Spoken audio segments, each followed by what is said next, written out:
Masjid Rahma kan udah diterapkan itu untuk sabnya dijarangkan itu kan. Pemerintah Aceh Tengah menetapkan pelaksanaan sholat Idul Fitri 1442 Hijriah di Masjid Agung Rohama Takingon dengan menerapkan protokol kesehatan pencegahan COVID, sama halnya dengan tahun lalu.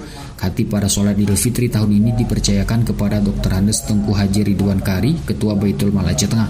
Sementara imam sholat dipercayakan kepada Dr. Andes Mustafa Kamal sebagai Kadis Syariat Islam dan Pendidikan Daerah setempat. Pemerintah juga sudah menetapkan pengganti khatib dan imam jika keduanya berhalangan. Kapolres Aceh Tengah Muslim kepada RRI Rabu mengatakan pelaksanaan sholat Idul Fitri direncana dimulai pukul 7.00 WIB. Bupati, Wakil Bupati, dan unsur Forkopimda serta jajaran SKPK juga dijadwal sholat di Rohama, sementara open house ditiadakan.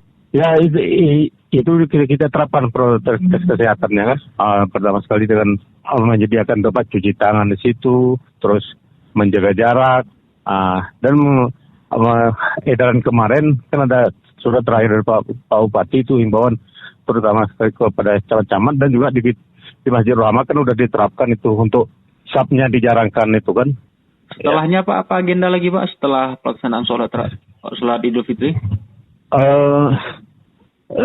Sementara tidak ada karena open house ditiadakan kan sesuai dengan edaran Menteri Dalam Negeri. Sementara itu, Bupati Aceh Tengah Sebel Abu Bakar melalui surat edarannya tertanggal 11 Mei 2021 juga telah menginstruksikan kepada seluruh kampung melalui camat untuk menerapkan prokes yang ketat saat pelaksanaan sholat Idul Fitri. Dalam surat edaran itu, Bupati juga meminta agar tempat pelaksanaan sholat Idul Fitri diperbanyak guna mencegah kerumunan yang berpotensi terjadinya penularan COVID.